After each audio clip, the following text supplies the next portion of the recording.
This is Chapter 5, Gender and Sexism. So gender socialization begins from the moment humans are born. If you think about this in the most extreme examples, we have gender reveal parties. A little girl's nursery is typically pink, little boy's nursery is typically blue, ballerinas versus toy trucks, those kinds of things. And like I said, those are a bit more extreme, but you also have more subtle gender socialization. So, for example, adults will talk to babies and young children differently depending on their gender at times, and all of this is going to start socializing each of us throughout our lives. So, some of the definitions we have are cisgender, which is these are people who feel that the sex they were assigned at birth is aligned with their identified gender. And then you have transgender or gender nonconforming. I'll refer to this as TGNC for short. So these are people whose gender identities and expressions don't fit societal norms of sex assignment and gender. So sexism, the definition from the textbook is that this is the oppression of individuals based on sex, gender identity, and gender expression. And this often intersects with other identities such as race, ethnicity, and sexual orientation. So counselors should understand sexism within specific sociocultural contexts. And what this is also kind of getting at is that idea that I will reference throughout every single chapter we talk about, this idea of intersectionality. So we each kind of have our own profile in a way of subgroups that we belong to, and one of those subgroups is our sex or gender. Cisgender individuals typically don't have to explain their gender identity to others, educate healthcare personnel, or mental health providers. They don't really have to think twice about using public restrooms. Basically, the world is pretty much geared towards them. So this makes me think of disability as well. We'll talk about that later, and age. We'll talk about that later as well. So able-bodied people typically don't have to think about things like stairs, getting into their classroom. Most things are geared towards adults, not young children or the elderly. So we'll talk about all of this. So an example of sexism would be a woman being sexualized in popular media solely for entertainment. We also have internalized sexism. So this is the examples from the textbook are discussing women in particular. So women enacting learned sexist behaviors upon themselves and other women that they're around, and they're beginning to believe negative messages that they're being told throughout social media in general, and those around them. So an example would be like disliking one's own body, having a low self-esteem. This ideal feminine figure right now is a supermodel, right? So internalizing those negative feelings towards oneself because they're not living up to that ideal expectation. It was interesting. There's a study in 2009, so it was looking at female friends' conversations and analyzing them. So there were 4 criteria for internalized sexism: derogation, accusations of incompetence, competition, and objectification. And there were 11 instances of sexism per 10 minutes of conversation. So we see it a lot, and it starts at a very young age. So multicultural and social justice counseling competencies tells us that counselors need to become more aware of personal assumptions, values, and biases regarding gender. And this step also entails learning about your own client's worldview regarding issues of gender in order for you to work effectively with clients. So that's something to keep in mind. Also acquiring knowledge and skills to work with issues of gender and sexism, being familiar with gender norms of other cultures, and then identifying and reducing sexism within and outside of counseling. Because there are multiple mental health impacts on both men and women due to sexism. So these suggestions that come up with each chapter throughout the book, it will say counselors need to know, that kind of thing. It's pretty repetitive, so I apologize that I'm repeating myself a lot, but if you really think about the entire course, it boils down to applying these types of skills, which should be foundational to every single client you have, and then you're covered. So just keep that in mind if it sounds repetitive. Counseling considerations. So in terms of race, ethnicity, and gender, same race and same gender dyads allow for the client and counselor to establish rapport more quickly. Yet it's debatable whether this factor makes a difference in treatment outcomes. So it's something to keep in mind. You may feel like if you don't match your client, then you might not have the best results, but as we've already discussed, no one really truly matches their client. So that may be part of why it's debatable whether or not in the long run this makes a difference. But something to also keep in mind. Also, literature on same race and same gender client counselor dyads shows mixed results. Counseling relationship has a significant role in facilitating change within clients, so that may be part of it as well.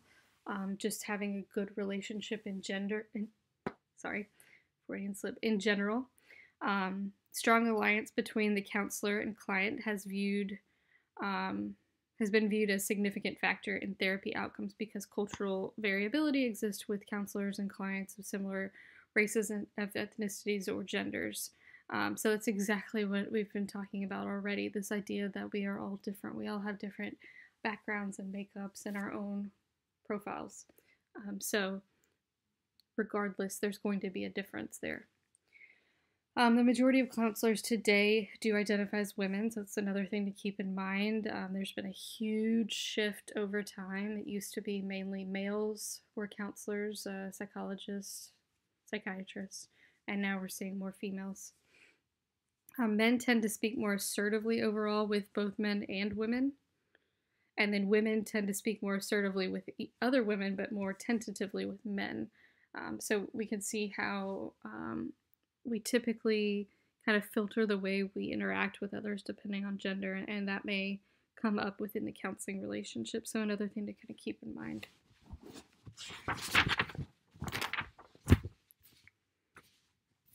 Okay, so strides and defeats for women's rights advocates. Stressors can include experiencing harassment, violence, negative media messages, economic inequality, and multiple role overload. So women are at higher risk than men for a variety of mental health issues. This includes anxiety, so they're twice as likely to experience anxiety. Depression, I believe that's twice as likely as well. Anorexia, so 85 to 90% of those diagnosed with anorexia are females. Some of that may be that males are less likely to be, they're less likely to seek help or for others to realize that they have anorexia, so that's a little bit of a part of it, but overall, women do tend to experience it more. Internalized prejudices can provide barriers to women's development and impact self-concepts. So that's something we touched on earlier with that internalized sexism as well. So women's gender role expectations are of particular concern. Sexual double standards regarding women's expression and the limits of sex roles. Women receive the message that there is this ideal that they must achieve, and it's often out of reach. Although I would also argue that men receive that message as well. Everyone really does. Young women are told to be sexual objects, but not to have overt sexual desires. So that's very contradictory and confusing. Young women's primary sexual role is often culturally defined as bearing the burden of rejecting or accepting men's advances. This tells women that they are defined by their bodies. It reinforces the belief that male sexuality is uncontrollable, whereas women's sexuality must remain restrained, so putting that burden on the women as opposed to men. Internalized prejudices can provide societal barriers to women's development over the lifespan. So that's something that you may see coming up with women who come into therapy. Prejudices may also have detrimental effects on a female's self-esteem and self-concept. So that's something else to consider. Okay, so counseling men. In much of the United States culture, men often exhibit difficulty seeking help. So we tend to see that, like I said earlier, men are less likely to seek treatment. And this is a pretty big concern, especially since they experience quite a bit of stress. Um, Men often exhibit difficulty seeking help for a wide variety of issues, so there's the double standard there of men don't cry alongside of men help raise children. So that makes things confusing as well, trying to be this macho man, but also being pushed, especially now with the shift in what is acceptable. Men are more, um, they're being pushed more to help within the household and raise children, but at the same time being pushed to be the breadwinners and be macho men, and it's just even more complicated. Men struggle to put feelings into words. Part of this is that gender socialization, so we see this really early in life. Adults tend to talk to little girls more about feelings, that kind of thing, and not talk to little boys about that, so it kind of sets them up for some failure there. Patterns of parenting and socialization process. Typical male problems are usually rage, alcoholism, abusive behavior, and all of that may actually just be an attempt to escape depression. So, once again, if you think back to the last chapter when we talked about the symptom pool, what's an acceptable symptom for a given culture or a given gender here? So, an acceptable symptom for a male would be more behavioral. So acting out, little boys, you see more of like the ADHD, hyperactivity, acting out in class.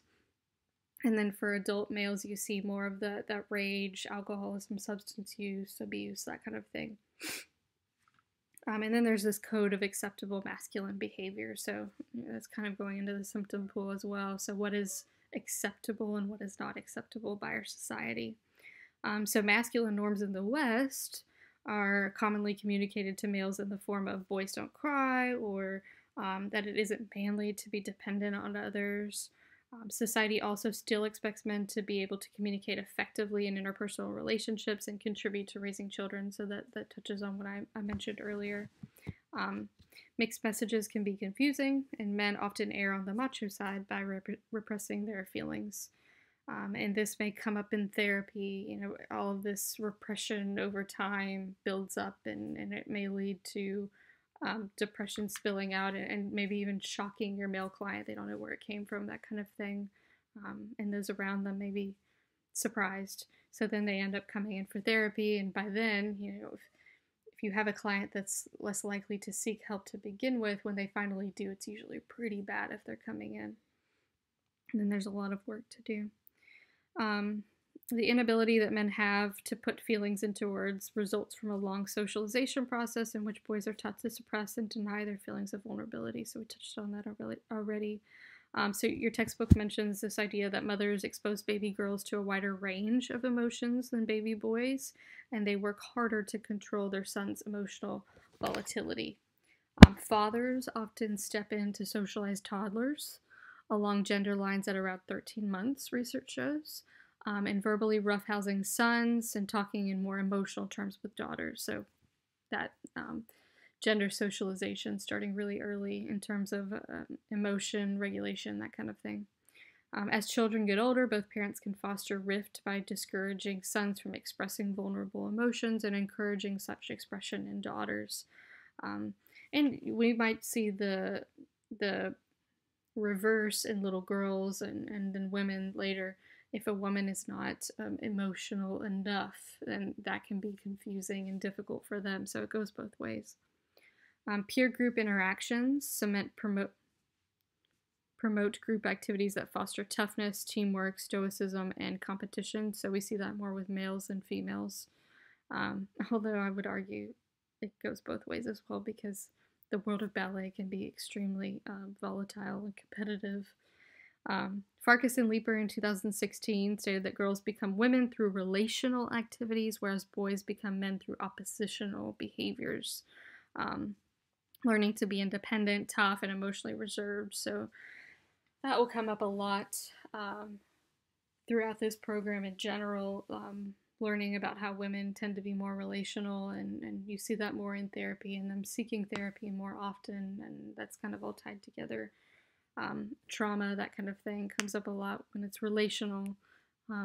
That's why women are more likely to experience PTSD, be diagnosed with PTSD, because most of their traumas tend to be relational in nature, and that's extremely depressing to a woman who's already naturally more relational.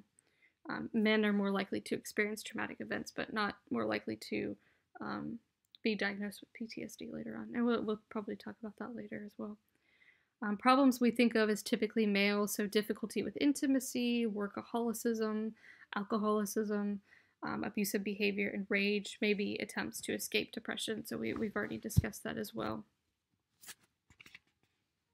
And another thing to think about with the difficulty in intimacy and the confusion is, so men are taught to not talk about their feelings, right? And women are taught to talk about their feelings, and then there's this misunderstanding that comes up in marriages a lot, especially after something big happens. A man naturally wants to cool off and disengage, and a woman wants to immediately talk about it. That's not always the case, but often, and that makes things even more difficult. And if a man's not really taught how to communicate and talk about these feelings and struggles and that kind of thing, then there's just going to be a lot of miscommunication within a marriage, which makes things even more difficult.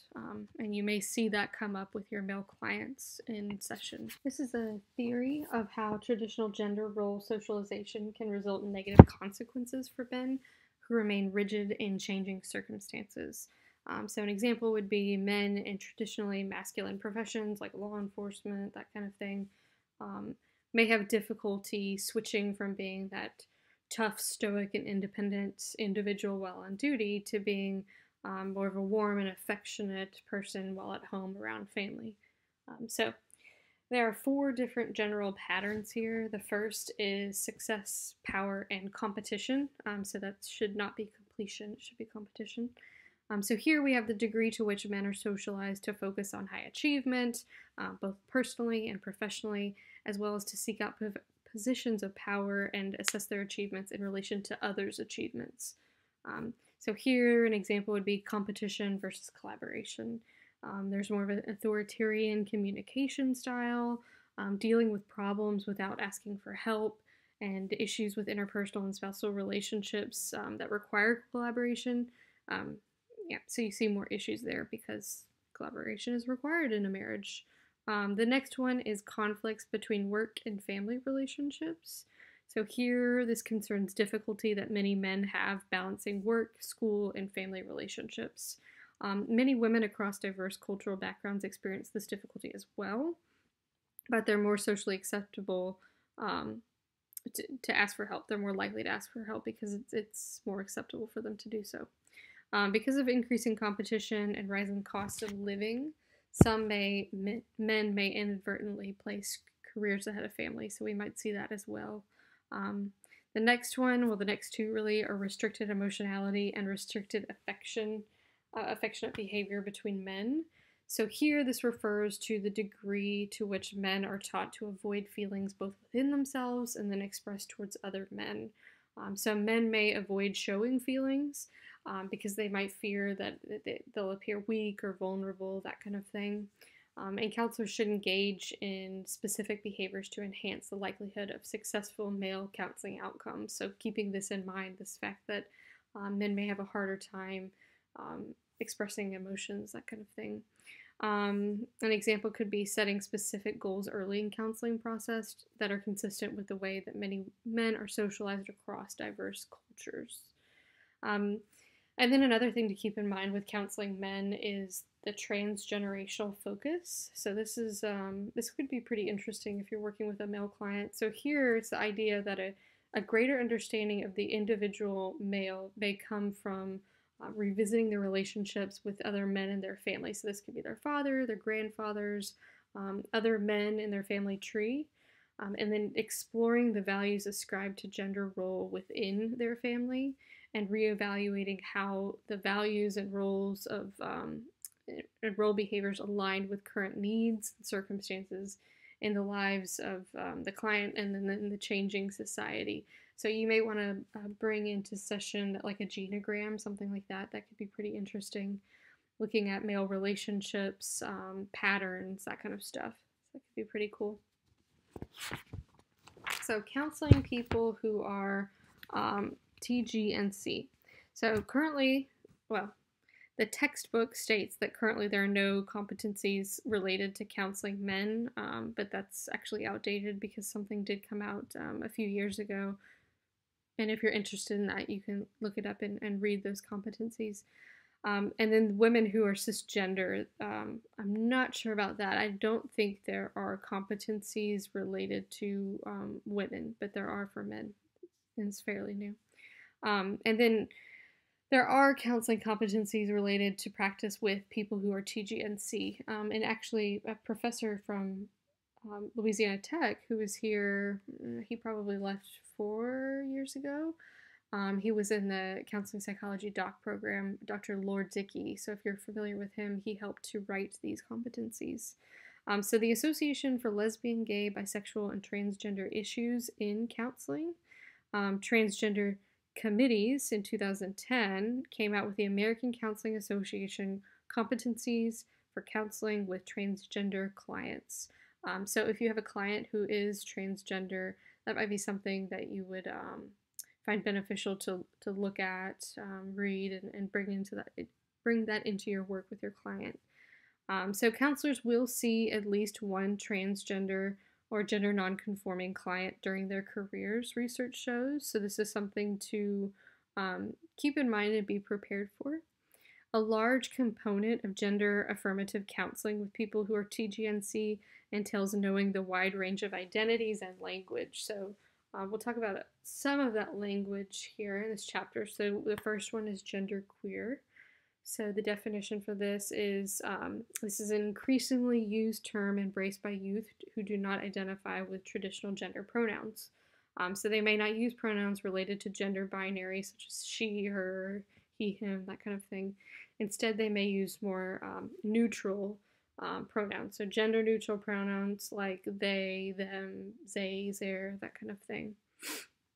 And then the next definition from your textbook is intersex. So these are individuals whose reproductive or sexual anatomies don't fit the male XY or female XX criteria. So people who are intersex may not identify with the TGNC umbrella at all, so that's something to keep in mind. Yet they may have some shared experiences with people who are TGNC, such as being misgendered, experiencing microaggressions, and facing societal discrimination. So just like every other subgroup we're going to discuss throughout this course in each lecture we have each week, we never make generalizations. We're learning all of this information to kind of have in our arsenal, keep in the back of our mind as we're working with our clients, but we don't want to make assumptions. We always want to ask our client to find out what they're really thinking or how they would prefer to be worked with. So identifying whether or not they feel that they identify as TGNC and fall under that umbrella or just intersex, that's an example there. So you would want to fill that out with your client and be open and talk with them because they may be experiencing different issues depending. So counselors need to know, like I said, this is going to come up for each and every chapter, but like I also said, it's pretty much the same thing for each subgroup, but we'll talk about this in reference to TGNC clients. So because rates of hate crimes and other forms of violence are so high towards people who are TGNC within the United States, counselors should be prepared to conduct a thorough trauma assessment, so keep that in mind. TGNC may experience employment discrimination and lack of access to health care, as well as high rates of homelessness, poverty, and education discrimination. So the homelessness is something to really keep in mind too. You see that a lot with TGNC youth in particular. Typically, TGNC individuals who seek mental health services are assigned a diagnosis of gender dysphoria. So talking with your client about that. Formalized discrimination, so clients may feel that they need to educate their counselors about issues that they face in their lives and the important resources that they need to access. So That can make the counseling relationship a bit strained if your client feels like they're the ones that are having to do most of the work by explaining things constantly to the counselor or telling the counselor what they need from their relationship. So there's a fine line between being educated by our client and then relying on our client for information so much so that it becomes an additional stressor. So keep that in mind when you're working with any client, but in this case with your TGNC clients, that you're not over relying on that and you're doing your own research so you can have a conversation with them rather than it being all one way. Counselors shouldn't assume that all TGNC clients want to have hormone therapies or surgeries. So some of the language here would be like top surgery, bottom surgery, orchiectomy, phalloplasty, facial feminization, facial masculinization. Facial feminization and facial masculinization. So those are some terms you may hear and being kind of familiar with them so that, like I said, you can have a conversation there and not just be getting all of this information from your client who's doing all of the work. From TGNC clients who do not select to seek medical interventions, there's typically a requirement, who do select, there's typically a requirement to see a mental health professional. So when I was at the VA, I think it was during my master's program, I sat in on a session that was part of the requirement for a veteran, a client, to go through gender affirmation surgery. So he was seeing the psychologist there. I think it was actually during my doctoral program. So he was seeing a psychologist there as part of that requirement. And it was pretty interesting. So you may or may not experience that because I'm pretty sure they have to go through that to get the surgery. So you may have a client that requests that you help sign off on them so that they can have the surgery. So don't be surprised if that happens. The 7th iteration of the World Professional Association for Transgender Health Standards of Care does provide guidance for mental health professionals working with people who are TGNC. So that's another resource that you could use if you have a client that is TGNC. In this most recent version of the SOC, people who are TGNC are able to obtain referral letters from master's level counselors for the first time. So keep that in mind. If you plan to stop at your master's, at the master's level, you still may have a client who requires this and comes to you for help with a letter. When writing letters of referral, counselors should inform clients who are TGNC about the purposes and content of the letter. So being really open with your client, just like with everything else.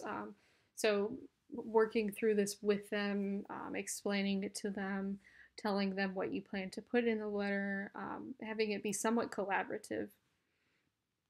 Counselors should also be aware that many people who are TGNC access hormone therapy in an off-market way because they often lack access to these therapies and they're not covered by healthcare. So that's something to also really keep in mind if you have a client that you suspect maybe going through hormonal treatment, just kind of feeling it out, asking them where they're getting their medications, and that could be a whole subject to talk about if they're getting it off market. That could be dangerous, so helping them find resources to be safe, that kind of thing.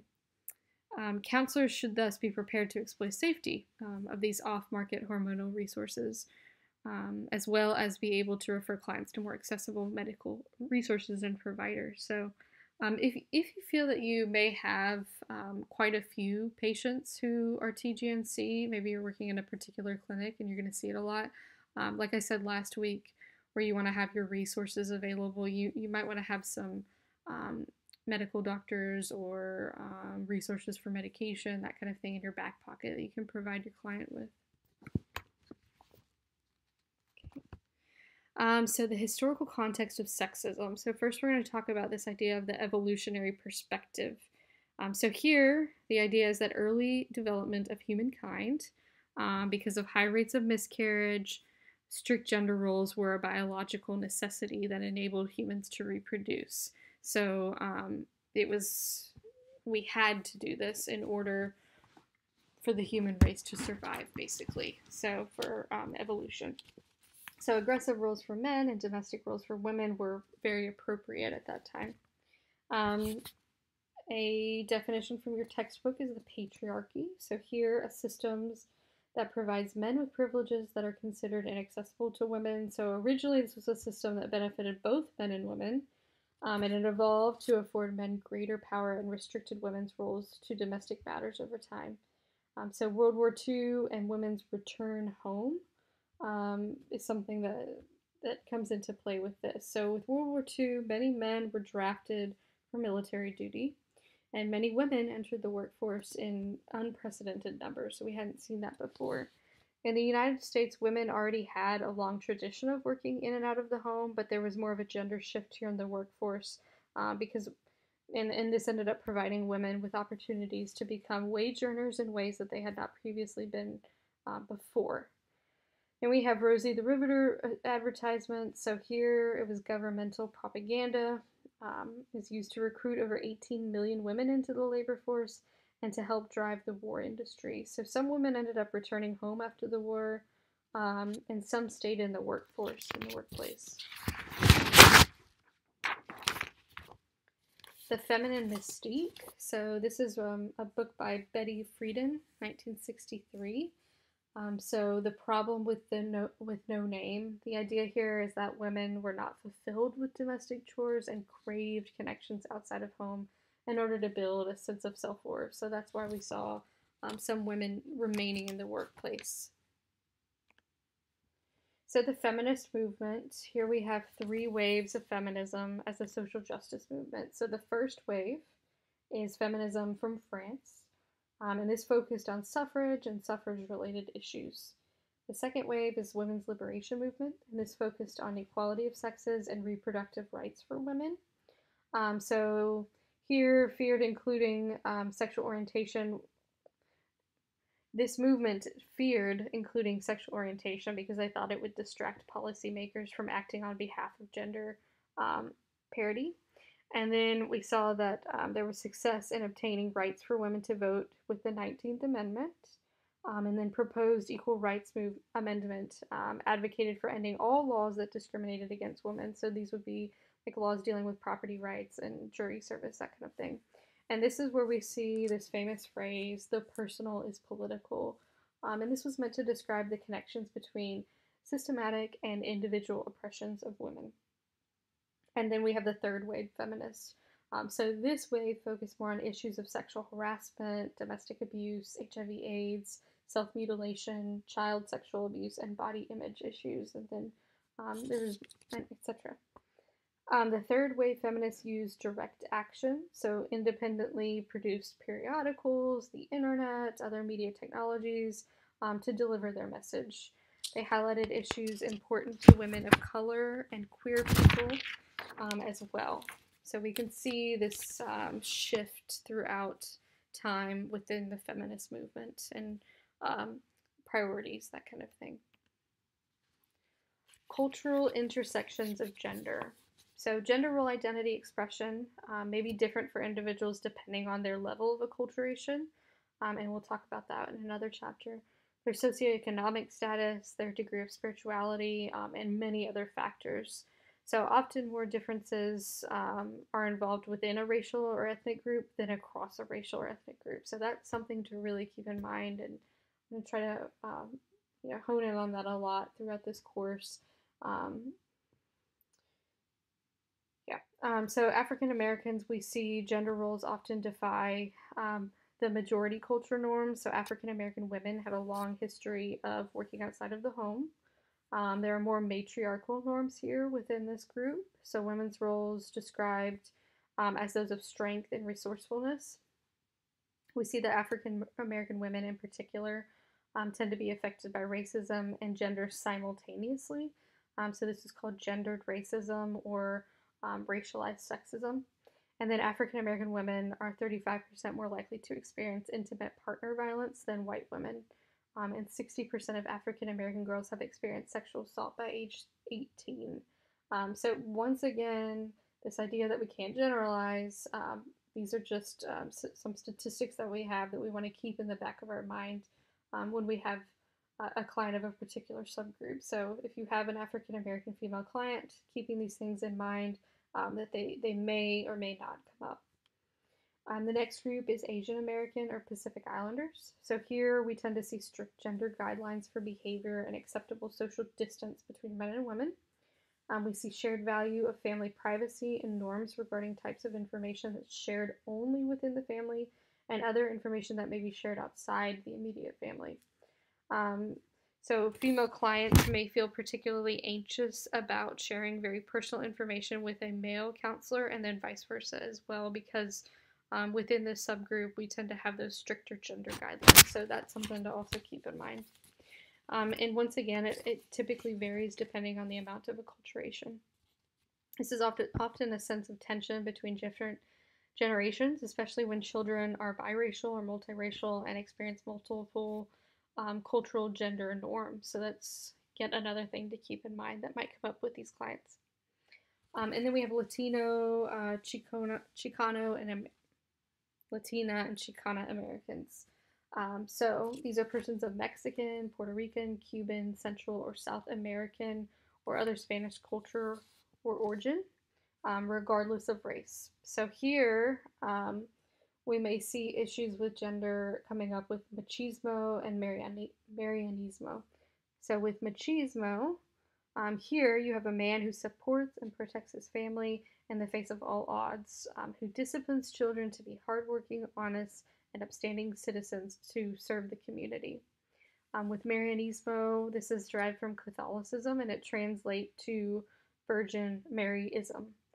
So here we're describing gender role expressions of Latinos. This word refers to extreme femininity and subordination to males, and the term has a spiritual connotation as well. So women who bear children hold a higher spiritual status. And then with Arab Americans, we have family as a central foundational structure. So there's an importance of behaving well as a reflection of others. Typically, you have this stereotype of a strict, authoritative father and a nurturing, compassionate mother. Boys are raised to be heads of household, and girls are expected to remain virgins until marriage. So once again, these are not meant to be generalized, but you typically see these things within the statistics. So women in depression. A lot of your female clients that you're going to see are going to have a presenting problem of depression. So rates are twice as high for women than men. The majority of clients seeking mental health care services in general are women, so that's another thing to keep in mind. And with the rates of depression, another important thing to keep in mind is that this is across race, ethnicity, age, and nationality.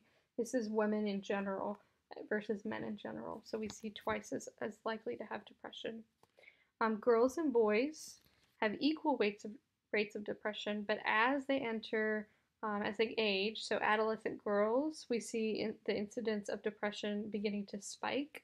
And then gender differences in depression first become apparent around this time. So when they start to reach adolescence. So about the same, they age a bit. Adolescents, we see women or little girls, incidence of depression spike. And that's why it's really important to have early intervention as well. Disordered eating. So this is one of the greatest mental health consequences of sexism. This disordered eating and negative body image that may result from sexism and internalized sexism in particular. So early exposure to the media about the ideal body image. Rates of anorexia nervosa and bulimia nervosa have increased exponentially over time. And part of this might be that ideal body image shifting. And there have been many efforts recently to shift this within media, having plus size models, that kind of thing. So it would be interesting to see what the effect of that is over time on females in general. 3 to 10% of females aged 15 to 29 years of age meet diagnostic criteria for an eating disorder. Incidence is different for females to males, so we have 10 versus 1, so they're much more likely to have an eating disorder, females are, than males. And it's thought to be a coping strategy for women with identity issues and managing a sense of control over their environment. So you'll hear that a lot if you work with a client with an eating disorder. The theme of control is going to come up a lot. You also tend to see a pattern of eating disorders within families. So if a female has it, you may be able to um, dig a little bit and see that there was some disordered eating with her mother or her grandmother. It was kind of passed down. And then you might see some obsessive and compulsive tendencies as well. Let's see. So eating disorders in women of color may be linked to pressure to conform to more Western beauty standards, and it may be used as a coping strategy to emotionally disconnect from intergenerational cultural stress. So that's something else to keep in mind as well. Internalized oppression. So this can prevent women from fully expressing themselves and living their full potential. And this may be because they believe that they need to conform to the prescribed gender norms and expressions. So there's a fear of appearing bossy or intimidating, and this may prevent women from fulfilling leadership responsibilities. So we've heard that before. Some women may feel compelled to be perceived as completely removed from being seen as a woman at all because they believe that this is the only way that they can be taken seriously. So you may see this in women who are in the workforce. Transgender girls and women may feel that they have to prove their femininity because of the anti-TGNC bias that exists in schools and workplaces. And counselors may explore areas of self-acceptance, self-efficacy, and empowerment with their clients. So the physical consequences of sexism. When women or females are objectified, this leads to them being more likely to be targets of violence because, just as it said, they're objectified, they're seen as objects. So as a result, they may be more likely to be targets of violence because they're an object, they're not a person, right? Counselors should be aware of physical repercussions of sexism and be prepared to discuss these issues openly. Females face higher rates of sexual assault and trauma. So women living with violent partners, specifically women who were repeatedly exposed to violent events, have an increased probability of developing severe physical and psychological conditions such as depression, suicidal ideation, and PTSD. So I mentioned that earlier, the idea that women are more likely to experience traumas that are relational in nature, so sexual assault, this kind of thing. And that is especially harmful for a female because they are relational in nature, which leads to them being typically more likely to develop PTSD, while men, as I said, are more likely to experience traumatic events. They're more likely to engage in risky behaviors, which may lead to traumatic events. You think a war zone, that kind of thing. And yet, they typically are less likely to actually develop a diagnosis of PTSD. Child sexual abuse. So rates of child sexual abuse for females are 14.2 per 1,000, and that's from a study done in 2011. We also see more disordered eating, as I mentioned before, so rates of 10 to 1, 10 females are more likely. Interpersonal violence, intimate partner violence. So globally, almost 1 in 5 women have been physically or sexually abused by one or more male partners during their lifetime. And then, like I said, the development of PTSD. So women are more than twice as likely to develop PTSD than males. So continued, we have Judith Herman in 1992 came out with Trauma and Recovery. So 3 stages that are vital for women's recovery from sexual abuse. So if you have a female client who's recovering from sexual abuse, this may be of interest for you. So the 3 stages of sexual abuse recovery are the first stage, so survivors finding safety from their abusers and freeing themselves from the stressors. So here we have alcohol abuse, financial stress as coping mechanisms that we tend to see. The second stage is Making meaning of trauma by reviewing the details of the experience and acknowledging associated feelings. So, if anyone is interested in working with trauma victims, we have like meaning making can be very important in the role of recovery, rewriting the narrative. So, um, kind of changing the way they process the trauma, if that makes sense, and rewriting it where maybe they're playing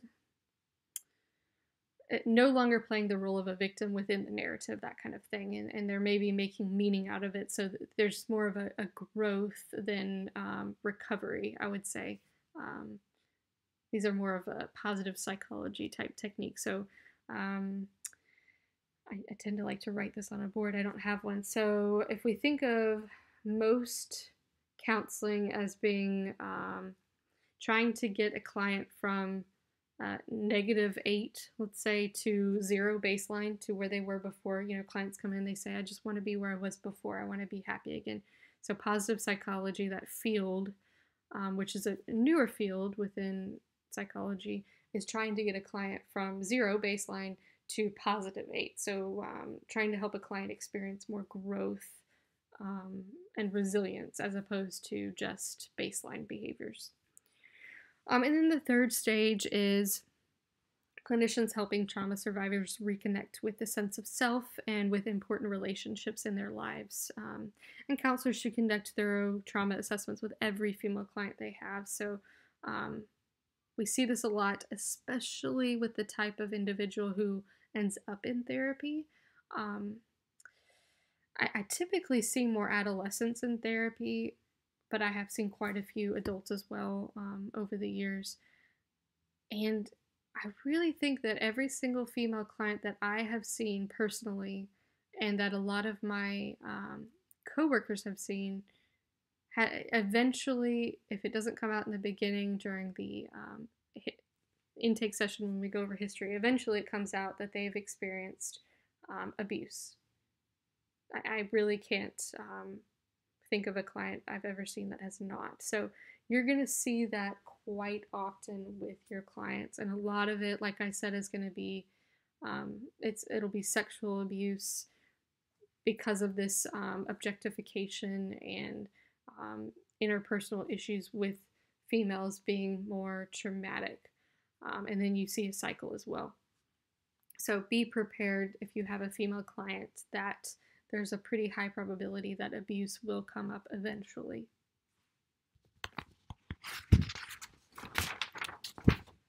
Worrell and Remmers' 2003 three-part model addressing intimate partner violence may also be beneficial for you. So the first part is addressing abuse of women that includes society at large. The second is the male perpetrator, and the third is the female survivor. So this provides clinicians with a framework to help understand pervasive impact of intimate partner violence on women, as well as how sexism reinforces an undervaluing and abuse of women. So there's a pattern of victims returning to their abusers, a pattern that is dangerous, a dangerous reality of intimate partner violence. I kind of alluded to that a minute ago. In addition to causing frustration on the part of the counselors attempting to advocate for safety of female clients. So we tend to see this a lot, which can be very frustrating as a provider, a clinician, not being able to understand why someone would go back to an abuser. And yet we have this cycle of abuse, and we see it happen all the time. Societal system of sexism combines with a male abuser to create a hostile climate for women, which ultimately is disempowering for the female survivor. So a woman is held kind of hostage to terror and violence, and this escalates her attempts to placate and please, and in doing so, she increases her powerlessness and becomes psychologically and physically entrapped in a relationship from which she feels unable to extricate herself. So that's a quote from the textbook. Social consequences of sexism. 26% of African American families live below the poverty line, and this is compared with 8.6% of white families. So we see under evaluation of females for women of color, and narrow definitions of gender roles. So restricts career development. Typically, these individuals are funneled into jobs that are defined as traditionally female, such as domestic work and childcare. We see that with African American females more often. Restricts opportunities for women. So girls are still stigmatized about supposed lack of ability in science, technology, engineering, and mathematics, so the STEM fields. And this continues to remain unsupported for K through 12 mathematics and science courses, especially by lack of role models in the profession. So there have been research studies on this idea that males have more of this innate ability within the STEM fields. And I'm trying to think back, it's been a while. So I believe how they conducted this study was they took elementary school kids. This would be a really cool study to recreate. And they split them from basically day one, males into one class, females into another class. So they were separated the entire time. And they saw that when they were separated like that, they ended up performing pretty equally, males and females, within the STEM fields. So the problem is more of, with this gender socialization, them being in the same classroom from day one, males and females mixed, that we see females starting to believe more and more that they have a lack of ability, and then, the self-fulfilling prophecy, this stereotype bias is going to lead to internalized sexism, basically. So females start to believe this. And then you start to see it within their work and their grades and then their choices. And you see, like I said, this lack of role models within the profession. So you tend to see less females in STEM fields, although this is changing rapidly, I would say. So that's part of it. So imposter phenomenon. This tends to affect women more often. So it's women's internalized doubt in their abilities and fear of others finding out that they are not as capable as they really are. So you see it a whole lot with high achieving women. So not trusting in their own intelligence and work talents, fearing that others will eventually find out they are not as capable as they actually are. So a lot of women who are in higher positions eventually feel this imposter phenomenon, imposter syndrome, that they don't belong, that they're going to be found out, that they shouldn't have made it this far, they're waiting for the other shoe to drop, that kind of thing. And this is, there's a term for it, imposter phenomenon or imposter syndrome. So it does occur more frequently in women than men, and this may be because women are expected to fulfill multiple roles perfectly, which makes things very difficult. Addressing sexism in counseling. So first, we have awareness. So this includes self-examining general and mental health stereotypes that we might have as counselors about women clients, because these stereotypes could interfere with the type and quality of counseling that is provided. So being aware of our own beliefs regarding men and women, being aware of how our own race, ethnicity, gender, age, class status, ability level, and sexual orientation, so basically our own profile, how it may affect our counseling relationships, refraining from assuming the clients presenting problems are related to their gender identity or expression, collaborating with clients to explore how sexism permeates the contextual environments of our clients and how clients are affected, and then integrating the multicultural and social justice competencies that empower cisgender and TGNC clients.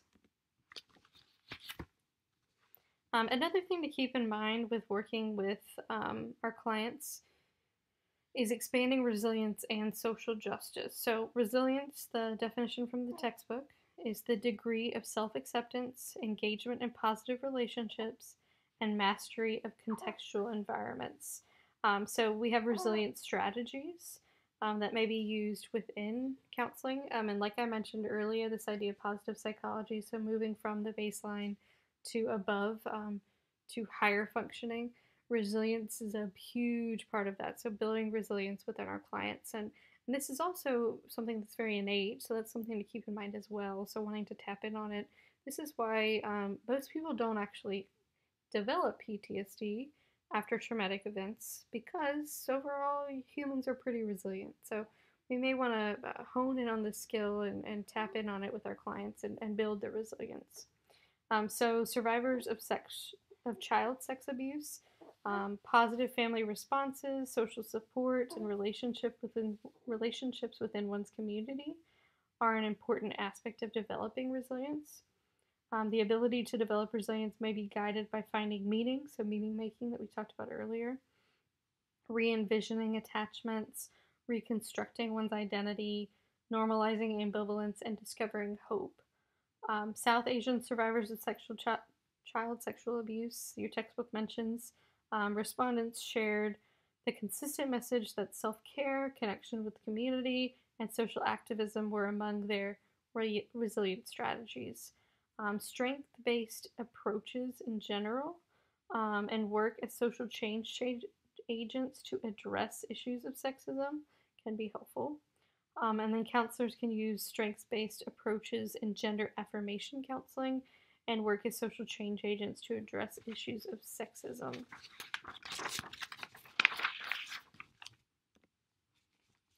Okay, so counselors may want to consider working with communities and government agencies, so giving presentations, starting support groups, things like this.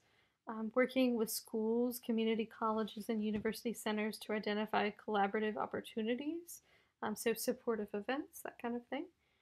Being aware of opportunities for social activism, so educating clients on these events as potential experiences of empowerment and healing. So these are things that can be brought in to counseling as suggestions, homework for yourself as a counselor, but also for your client as well. And that is it for this chapter, for chapter 5.